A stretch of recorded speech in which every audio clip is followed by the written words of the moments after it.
gouvernement ebimi. Oui. Geti Samba soki nazalaka moto na melaka masanga nde mukolwana na melaki ba biere trop. Batu babanda koloba Kabila FCC PPRD yebisanga ministre ya PPRD FCC combien baza kuna nakati.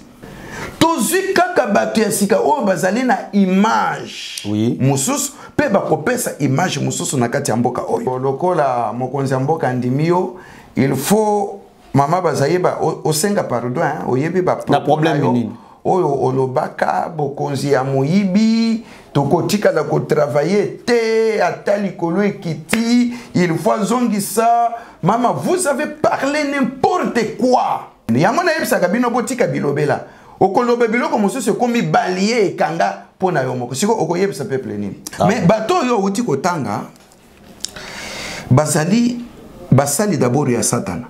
Basali ya Satana. Shadari. Basali ya Satana, ce sont des démons. Mais basali ya Satana. Yo yebi bitumba ya kamwe nansa.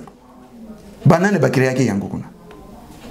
Liwa ya batu na kati ya Congo oyo. Banane bakiri yake yango kuna. Tangu Shadari azokiri personne ne peut nous intimider. Abanda koloba na nani?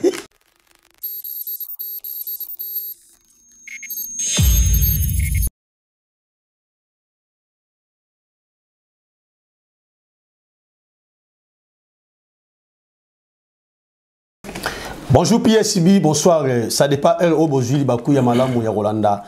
Émission Nabino Congo Tolobelango Wapi Ngai Geti Samba na lo fundu ya kotelema liboso ya kamera. Tika napesa trésor lendinga mbote oyo wapi asala nga Geti Samba na kota na bandako na bino. Merci na yo le roi Kunzibile le Richard Mayas. Merci na Charlene la plus posée. Merci na bafani no surtout balinga émission Geti Samba.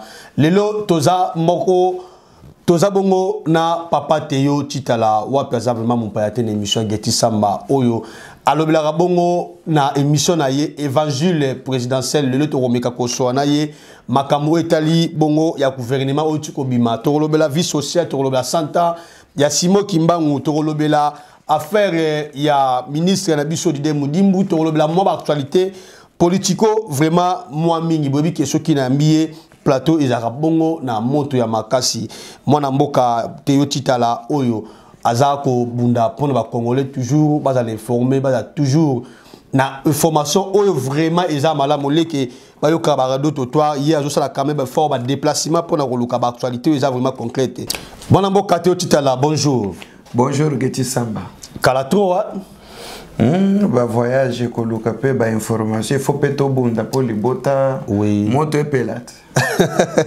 normalement boni mwana mboka Dide Mudimbu boni ndeko na yo Roger Lou Mbala oyo tebi qui a déjà mis qu'il y a un problème au niveau de ces pays.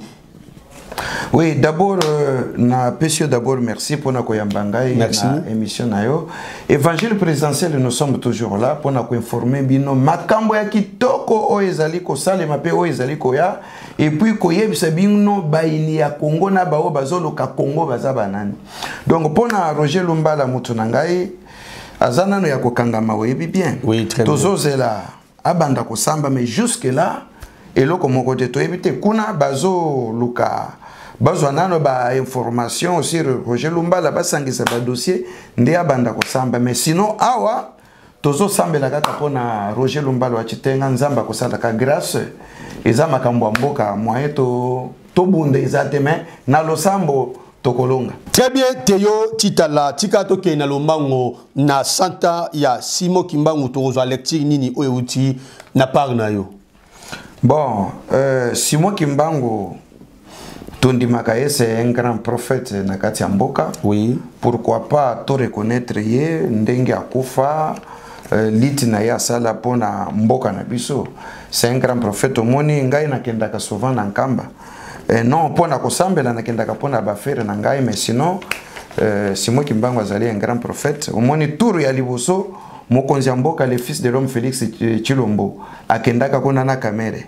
Oui. Na uti ko sala émission moko ya un mois makambo elikanaka na nkamba kuna oyebi ke mbuta Simo Kimbangu atikelaki fachi kiti na yavanda kaka makambo esalemaki na tango bakendaka na nini kuna na Vatican papa tikela faci kiti na ye apemba lobi faci vanda tango bazongi awa baken kamba na kamere prophète alobi faci vanda na kiti kamera signalé non loba na yeto za presse ko vanda wana te bo sikoyo awa sikoyo mutu nanga kamera za musika faci wana kenda ken kamba est-ce que makambo basololi toyebi alors pape ya Vatican mokonzi ya église catholique alobaki na moni étoile ezobima na Afrique justement na Centrafrique na RDC et Komatabo c'était Félix le fils de l'homme Félix Tshilombo atikele kiti na ya pape Félix avanda nde makambo salemaki lisoso na nkamba.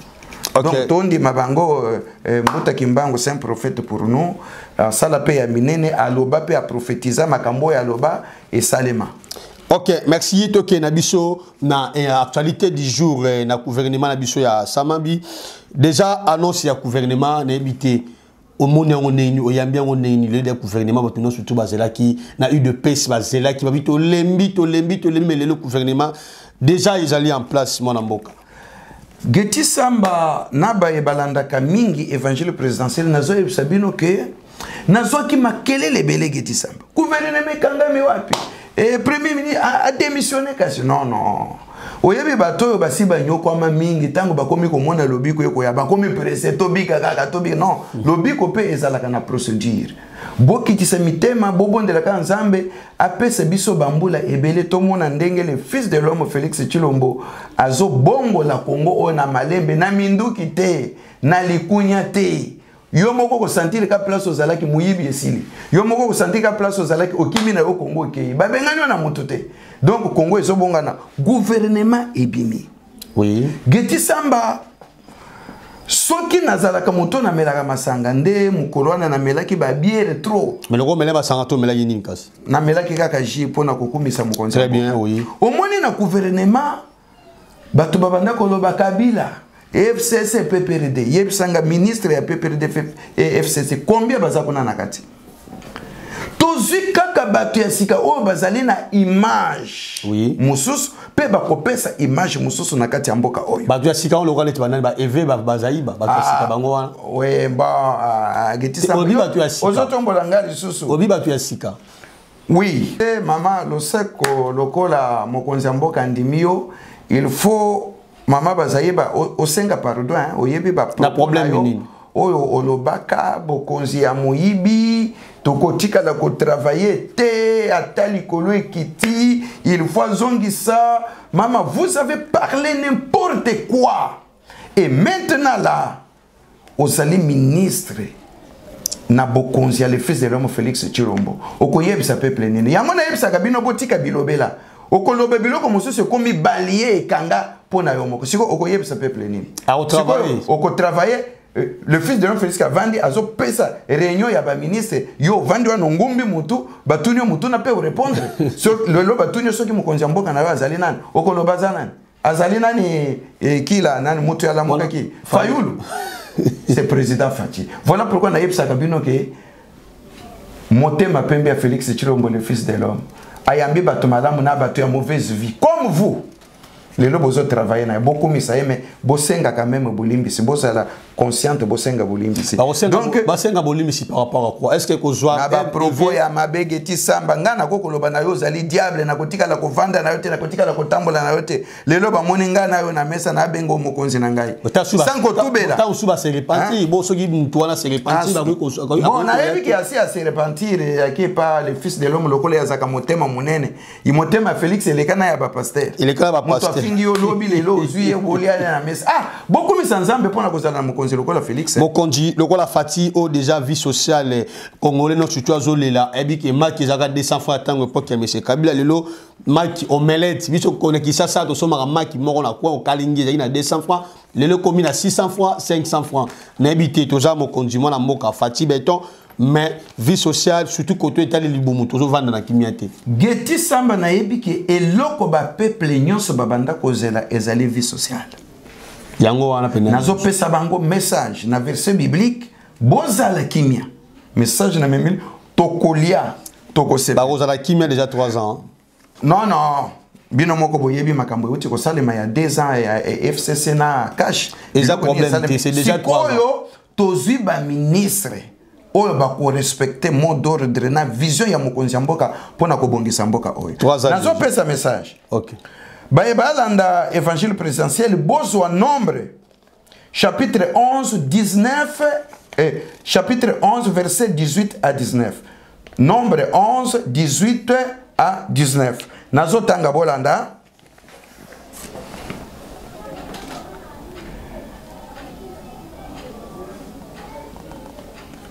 Tu diras au peuple, Okoyebisa libota mobimba ya République démocratique du Congo, sanctifiez-vous pour demain. Botsengeli komi sanctifié, bomi sokola, pona lobi. Et vous mangerez de la viande, social yangwan. Bokolia misuni, po bino bolinga kamba legimite, bokolia misuni. Puisque vous avez plairé aux oreilles de l'Éternel. Tala milelo na bino tokolia nini social baby sabuni mati tomate mati. Message yangwana. Bomi buli sa boso kwa mabomi bongisa bokolia musuni lobi. Parce que boleli mingi na miso ya wenzambe. Aux oreilles de l'Éternel en disant: qui nous fera manger de la viande? Car nous étions bien en Égypte. L'Éternel vous donnera de la viande et vous en mangerez. Verset 19. Vous en mangerez non pas un jour, ni 2 jours, ni 5 jours, ni 10 jours, ni 20 jours. Geti Samba. Oui. Bana ya Congo, balemba soso ya chambre froide. Kwese makoso. Mipandi. Nazo yebisa bino lelo bo mi sanctifié po bokolia musuni nkolo lobi Félix Tshilombo yo pesa biso social nde ezali ko englober musuni bokolia ngo jour moko te 2 jours te ni 1 mois te mais bokolia ngo mandat mobimba Félix te natangwa kolongwa tokotika na toli ya misuni soki balobi bana Congo ba se sanctifier ba bongama elingi koloba nini botika nanu tembe. Parce que bon, on a Kabila kokaka kosala. Est-ce que Félix a kokoka? Mais bozoli ya musuni social les oya na pesi bino verset biblique na évangile présidentiel. Est-ce que Félix a zoko bokolia tomate? Botika koloba ata Kabila. Oh. Donc il faut osala un esclave bakango na chaîne ba beta ko ba bomaka bandeko na yo mais lobi balola kiso molangi ya skolo kumiso kumisa to tondi ona no tenzo kande ozo souffrir o melis skolo ke olali na se musale ezali te o tozo tondo. Le fils de l'homme Félix Tshilombo, nombre 11, 18 à 19, Bobonga Mayawa, Bobonga Félix Tshilombo, social les ali kolia, bokolia misuni, po bino bolinga misuni, yango boteki Congo kaka pona misuni. Félix Azope Sabino, tous les ministres bokolia misuni, tous les Congolais, les journalistes, ba musiciens bokolia misuni, tokolia misuni Geti Samba. Tokolia misuni. Kalami était social. Na déjà oyo doki o etika déjà ba Congolais. 5 boli ya fufu okolia okotika. Bokobanda komona na ba poubelle ba fufu. Mais balobine na mandat ya mwana mboka Félix Antoine Tshisekedi azo promettre to ils ont non réalisé. Nengi bo la kabato ba rolia misuni malgré tout tangi na Bible. Est-ce que na déjà oyo vraiment peuple congolais a rolia misuni, c'est ça le grand problème oza na ba congolais. Mwana ya mboka Félix Tshilombo Tshisekedi le fils de l'homme ba promesse na ye nyonso akokokisa yango. Akokisa on a déjà. Yeki samba ngana zo comprendre te. Depuis toyeba nzambe tozwa baptême. Oui. Tokuta Bible oyo. Tokuta ngo. Bakoma kaka Jésus revient bientôt. Bato bakola bakufa tozaka kana foi. Lelo toteaka lisoso Jésus revient bientôt. Ozo moni aye. Mais toza toujours na foi. Mais le fils de l'homme azana mandat lokola ya Jésus te. Oui, pour Jésus azana mandat ya libela na libela. Okay. Mais le fils de l'homme il faut akokisa bilaka na ye parce que azana mandat déterminé. Biloko nyonso ala kaki banguna ya FCC o babongoli lelo mitema to yambi bango nde babandaki ko freiner. Mais pour le moment na union sacrée croyez-moi non bazali ebelete. Bazali ebelete. Na lobika bazali. Na ministère bazate. Na union sacrée ni bazali. Oyo to bombi bakoza la lokola misato ou mine. Ba bazalaki na ba plan ya malamu pe mokonzi mboka monaki ndenge ba fongolaki ba investir ba koya ba lobi ba garder bango. Mais ba mususu au moins shadari kuna. Watu qui candidat malheureux na ba ko pesa omoni ekuna. Oui, watu omoni bosha to kota la biso. Robert tout. To moni pe absence ya mona. Tous les voleurs wana Diongo to moni Mokia Gabriel Mokia na gouvernement o exactement. Tandis que pour la France Diongo tout le monde, même si biso ba Geti Samba, tu as dit que moi na mboka Franck Diongo en tout cas ya tout à Rosa Chance parce que Franck Diongo a parmi batu oyoyo ba bundi ya solo pour na mboka Geti Samba absence ya moi na mboka. To sala na yo émission il y a une année et demie. Na loba makambo ya Gabriel Moki. Na loba makambo ya nani ya Franck Diongo azalaki nano na prison. Oui.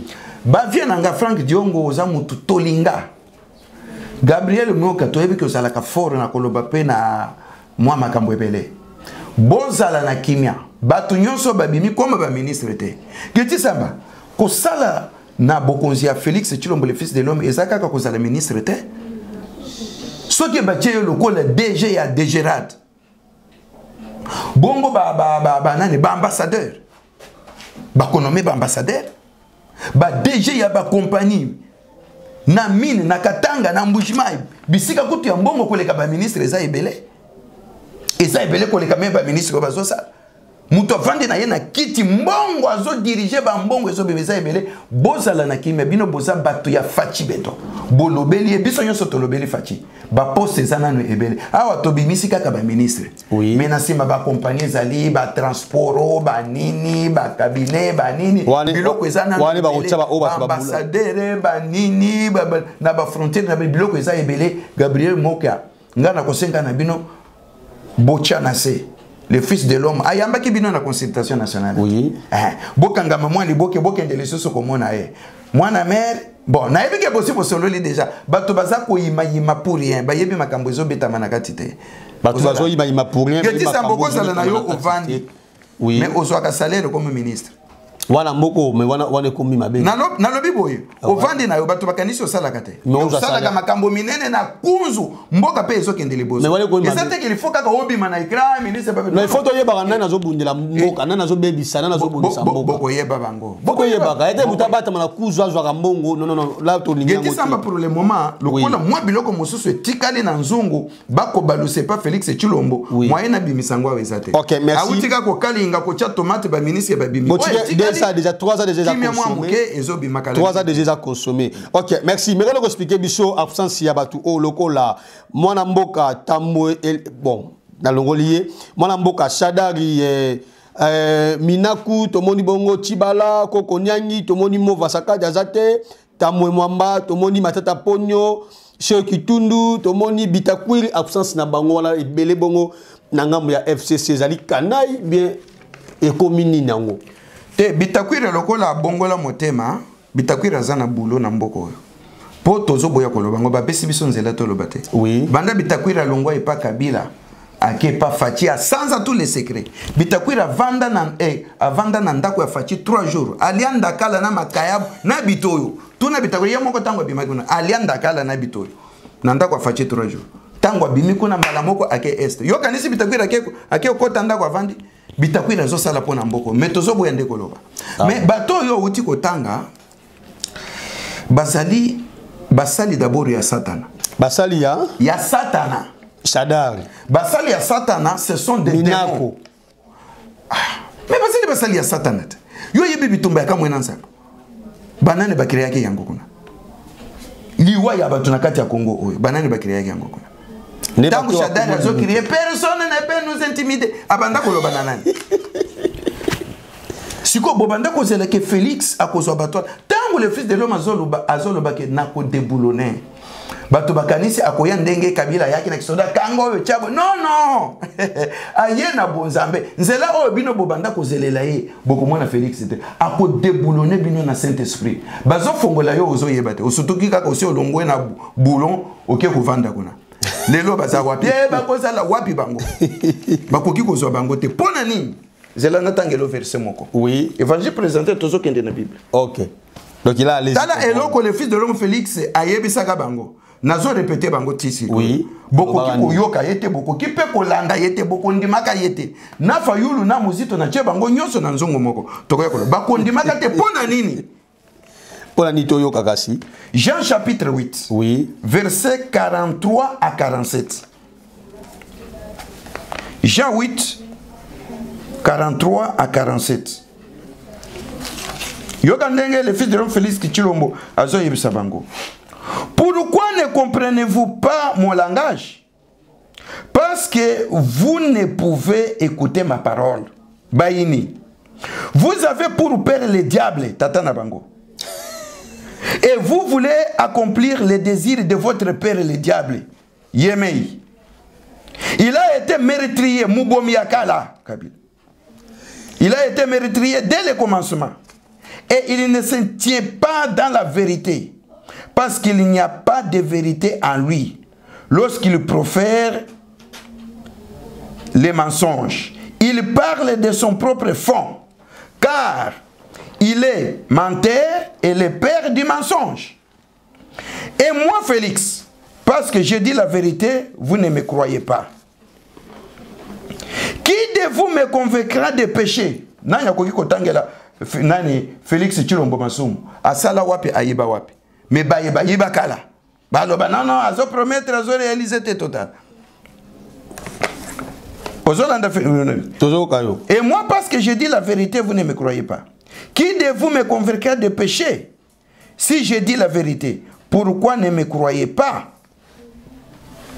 Celui qui est de Dieu écoute les paroles de Dieu.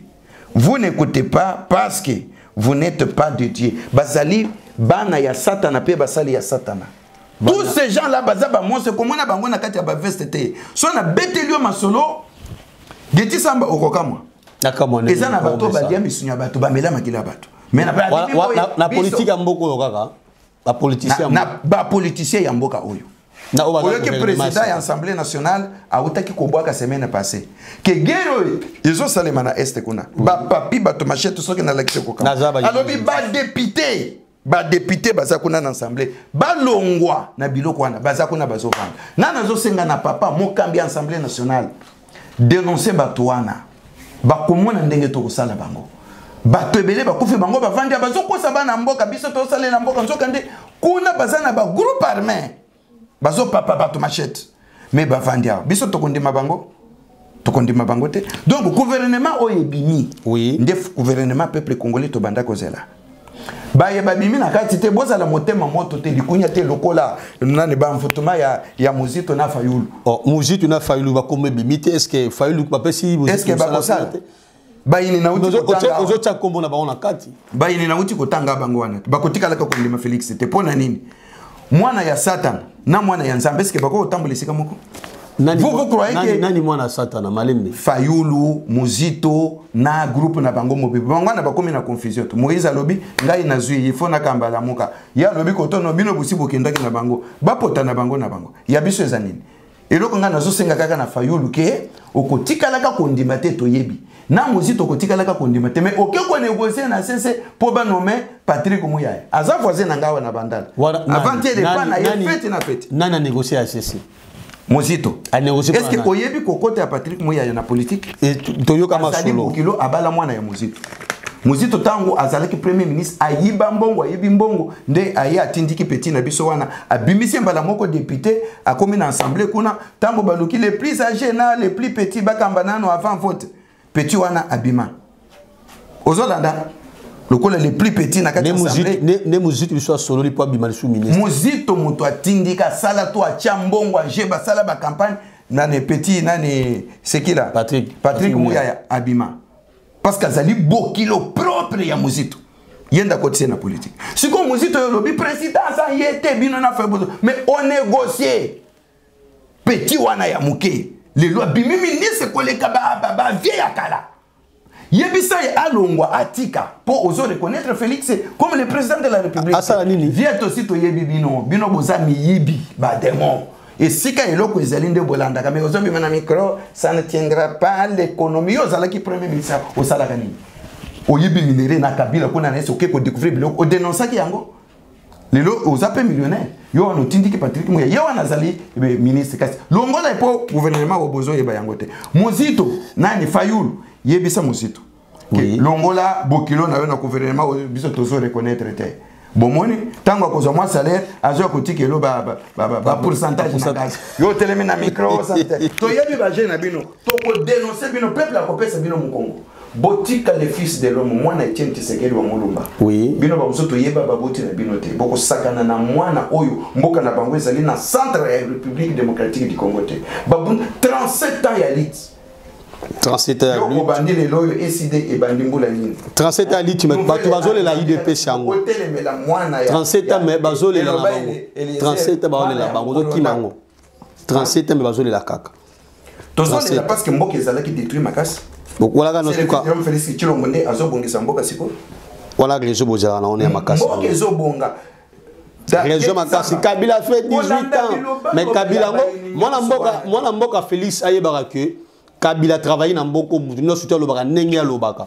mais Kabila a travaillé qui na ba Adolphe Muzitu Kabila travaille dans Matata Ponyo Kabila travaille qui na ba belé Kabila wana pe andima ko travaille dans 1+4 aza quand même bon reconnaître mais le mboko ezobeba Kabila 18 ans mais Félix a rappelé bien très bien ba tu pas autre wana azaka sur na bango est-ce que congolais nyo surtout azo CP na bango intérêt ba congolais za ba to bazo nommer lelo bon lobby to lobaka ne ba lobake Kabila saka 18 ans Félix saka 10 ans asaka 60 ans na pouvoir tout le monde appelle le côté to ke na biso na lombangu pona lecture ya mwana mboka lecture ya mwana mboka Didier Mundimbu oyo akomi bongo ministre hydrocarbures na ebika za mutu na yo tozana réaction utie pa na yo pe conseil européen sa mwana mboka Didier Mundimbu Geti Samba na ebisio ke na lopoto baloba oui on ne change pas l'équipe qui gagne. Didier Mundimbu c'est le cœur de Fachi na yebiliti tindenge Didier Mundimbu bazali ba diaspora azonga na mboka oyo a déplacer famille na ye mwasi na bana ngana dama na ndangwa Didier Mundimbu to vanda na Didier Mundimbu abandi pour azo sale politique a sale parti politique na ye nani c'est comment AVC oui na ke kokota kona to solola Didier Mundimbu azali mutu ya liboso oyo na pesaka projet ya émission na ngai évangile présidentiel atangi tout ye mutu ya liboso abengaka ba cameraman na ye na sala première émission évangile présidentiel na lupango ya Didier Mundimbu pembeni ya piscine oui soki bakino babosa na kamakambo je serai toujours reconnaissant na Didier Mundimbu na lingaka ye a respectaka pe basali ya Nzambe aujourd'hui ministre ata na ndenge pouvoir oyo uti kosila zwi mosusu na zwaki eloko te parce que bato bakizenga Didier Mundimbu mutu na yo tu ya gagné kwambo problème ezate biso toza na bulingo mboka to kosalela toyebi te suka ekozala boni il faut toujours persévérer Didier Mundimbu azali mutu asali na ministère ya enseignement Fachi a sentir soki otali mokolo mosusu azosala interview moko na RTNC batuni mais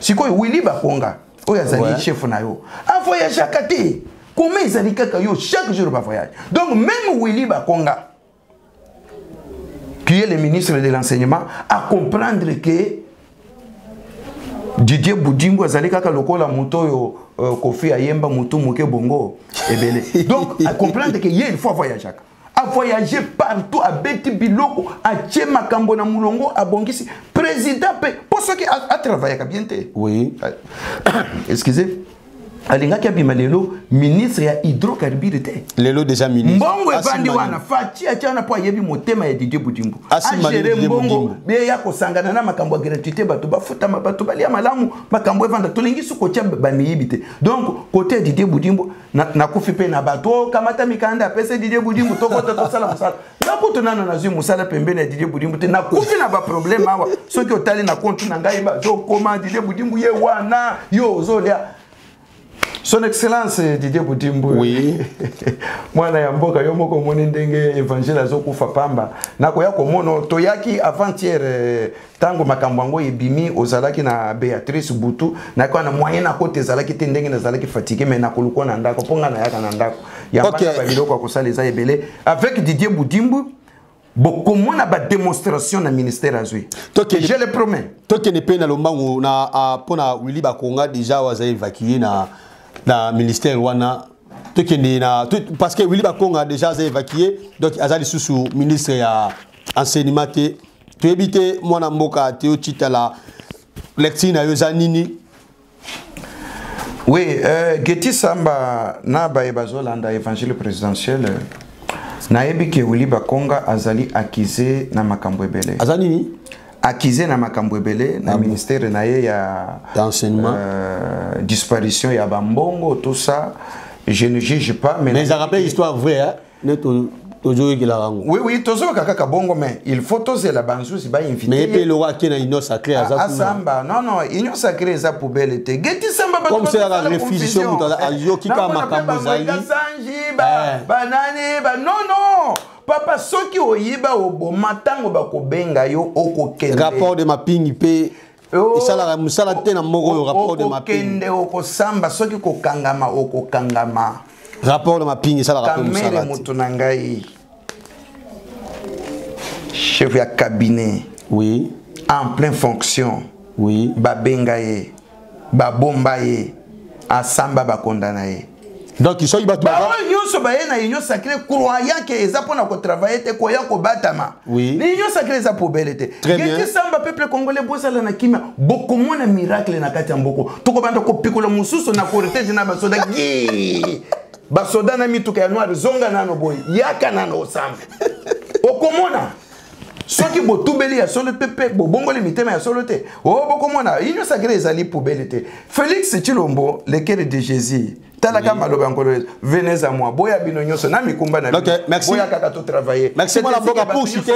Donc pour citer déjà to mona ki lobi mon mboka Corneille Nanga alobaki déjà que makani donc il faut que ça resala élection ezali ba procédure eza normal bon matabo kita soki bozana besoin élection esalema ekosalema sans faute. D'abord on a informé que mutoko sala ba élection ya Fachi eza Corneille Nanga te. Oui, mais azalaki à la tête. Toko changer ba azana ba plan nini. Azana plan nini akosala. Alingi azokende na ba plan oyo ba memaki biso na Kabila. IDP se bundi 37 à 38 ans eza pona koya kosala ba élection ya Buzoba te. Toko kende na recensement. Au moins empêcher le côté expert na seni expert ya nini asali na seni empêcher elo même élection ya utaki ko sala asotaki bamboka mususu te Fatia za président ataki oui d'accord mais asotaki bamboka mususu asotaki bamboka mususu mais pour le moment biso tolingi ba village nyonso toyeba ba Rwandais baza combien ba nani baza kuna toyeba yango tene ko empêcher l'élection salema toza combien de millions et après ça Geti Samba oui toko senga na Félix le fils de l'homme appelle ce biso ba carte d'identité 18 ans tu ko na carte d'identité carte d'identité ko bima mutu nyoso ko somba République démocratique mutu nyoso ko somba bongo ko sala ya ofele carte d'identité ni yolo ya passeport mais carte d'identité ya bomoto il faut to somba taba tiango $1 ata 1000 francs il faut to somba ba papier na banini e kozwango kuna. OK merci. Alors soki to sali to ziba carte to sali recensement ya République mobimba to yebi ba étranger baza combien oui hein ba vrai congolais baza combien Geti Samba nde tokoya kokende sikoyo na bale tokosala ba élection teke ebimi bo non asali po baba ndako funda lisusu kwa kize mboko yo basala kite mboko non tokoke muto ko presse biso pe azate azate ndosa nini te botika motema na bino mabe wana ba fayulu na ba sango banani basango ya catholique banani ya 5 wana na banani bozo kende c'est parce que bokanisa kike fayulu akozala président po bolia mbongo sango eloko ezo vimbisa bino motema ezali gratuité mbongo bozo banda kozwa na ba école na bino bozo zongo lisusu te mais Fatia zo futa bino ndenge boyokanaki boningi kaka ya muyibi ndenge bobanda konyokola bana ba mwana moko zo futa na église na école catholique $700 par an. Oui. Siko Fatia tie gratuité. Alobi bayokani bafutaka bangombo. Vous avez un candidat dans le Moussous. Candidat dans le Moussous. Politicien a zébélé. Massaka Nani toko kende na ye na élection. Ça qui a l'auto, bambatala, ba politicien à Congo basé. Comme en 2028 au mona ba proposer candidature na ba élection na ba kozalaka. Maintenant pour citer l'actualité ya biso suka question oyo ba tindelingango et pas ya sacrificateur du villa na niveau à Londres à pasteur abisibiso Geti meka kosola na ba invité na yo surtout mingi et ya ma évangile présidentiel a celle abiso commentaire par rapport il y a dossier où il y a mwana mboka Kalev Matondo Oyazaki Bongo à la tête de Aner à l'époque il y a mwana mboka Joseph Kabila lelo place azali bana raté est-ce kabima mboko batamo rimero ba mona limité azo batama pas sango moko boye to ebité yo o kona na gaye na nini be mona ba rire ne ko za nini be mona mboko so ya problème te batika kaleva tambo na kimia Geti Samba mukanda na nzambe lobi bato mabe bakimaka bango moko sans que balanda bango. Ah bon, vous comprenez? Kaleve c'est un monstre, une machine à tuer. Machine au Kabila, China Rambo a utilisé pour éliminer les Congolais. L'intouchable Kaleve a Kimimboka.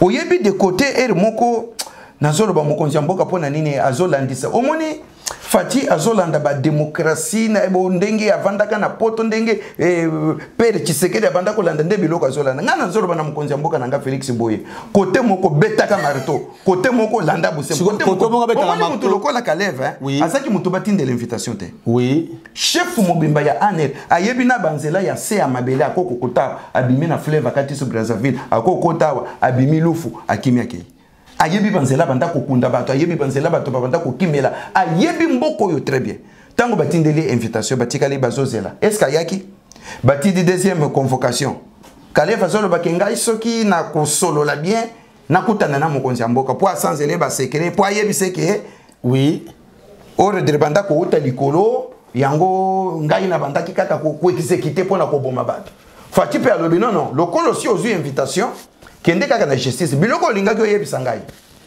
lobango na justice bakoyeba nini akosala Kaleva moni bongo non oyo bazokanga ngai siko tozoze la troisième convocation na mandat d'amener Kaleva a eu temps ya komi bongisa kokima pona nini a profiter na justice ya Fati botindele deuxième convocation troisième soki ayete quatrième bokende bokanga mais nata wana za kobonga mais pona ngai Kaleva palais pas azwa invitation ya koya bakema na moko antene pango beko akibaye na imba la moko et ça c'est muto sali crime siko ye wana kimi na makambo nyonso bato ya bomaki makila ya bato zo senga vengeance ya un mois na sala ke émission na kati ya bible bato nyonso bakufa o bango baboma bazo senga na Fati avenger bango akanga bato babomaki bango banyokola ki bango siko Kaleva akimi na biloko wana nyonso oyo babanda ko sala na Kabila mais akozwa makaka po makila ya bato ezo ganga kaka merci makila ya Roshimu Kende zo ganga makila ya Shebeya makila ya Iseni Ngandu makila ya Thérèse Kapangala ya Liki Ngalula makila ya batubele ba combattre de PC au batumba ils ont toujours koganga tobike soki système toutes les salités même si ya nzambe ko sala to komi bongo na suka émission ya mokolo ya lelo pasteur na ebité message ni nos ya suka pour na to clôturer déjà numéro pasteur trésor ondinga à la complicité avec pasteur Théotitala na ebike ni no sa pour numéro ya pasteur Théo a déjà affiché na télévision wana na ebité ngo baksa nini soki okotika kana YouTube okomi évangile présidentiel okokutana na ngai donc numéro ezoleka déjà wana 081 086 54 88 081 086 54 88 benga ngai eza na WhatsApp to solola évangile présidentiel biloko eza ya sika kitoko kolandisa mukanda na nzambe po bokonzi ya Félix et wuti na Bible. Donc nazo lobela Geti Samba. Oui. Pièce rare moko kaka nazo pesa lelo. Oui, rapidement, oui. Mais na mikolo koya na koyeba kolobelango. Madame Dani Bokombe azali na ONG na ye bébé Pacifique. ONG munene. Pièce rare. Okay. Mais na koya kolobelango na sika bokomona ete na ba élection koya sika tokozala na ba basi ba ministre. Oui. Ebele koleka o ezo bima sikoyo. Ebele koleka o ezo bima. Na bombi nano na koyeba kolobele sima. Je crois que na koki kopesa rapidement oui.